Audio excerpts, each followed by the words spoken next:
Bonsoir, bienvenue sur le plateau de Ce soir ou jamais. Alors, amour, consommation, guerre, santé, travail, finances, information, culture, sommes-nous de plus en plus à la merci des machines et de leurs calculs? On en débat ce soir avec Gilles Babinet, vous êtes notre ambassadeur numérique, vous représentez la France auprès de la Commission européenne pour les enjeux numériques. Par ailleurs, vous dirigez une entreprise d'analyse des données et vous êtes l'auteur de Big Data, Penser l'homme et le monde autrement.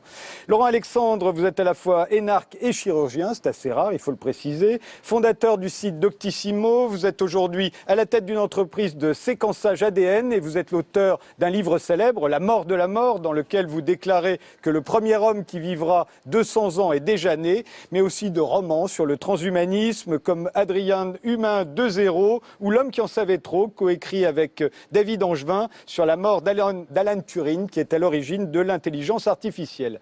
Anne-Marie Kermarek, vous êtes directrice de recherche à l'Institut national de recherche en informatique et en automatique de Rennes.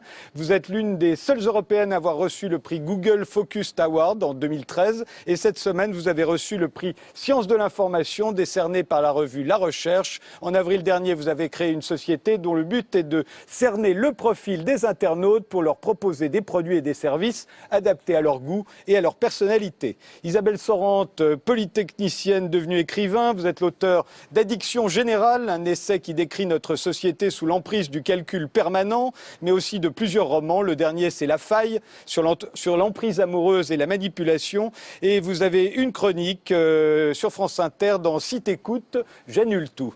Daniel Tcherkoui, vous êtes anthropologue, professeur à l'Université de Lausanne en Suisse. Vous êtes l'auteur d'une thèse intitulée Humain, machine, cyborg, le paradigme informationnel dans l'imaginaire technicien et de nombreux articles dans lesquels vous déclarez que la technologie est aujourd'hui le bras armé du capitalisme et qu'elle nous dirige vers de plus en plus d'inégalités.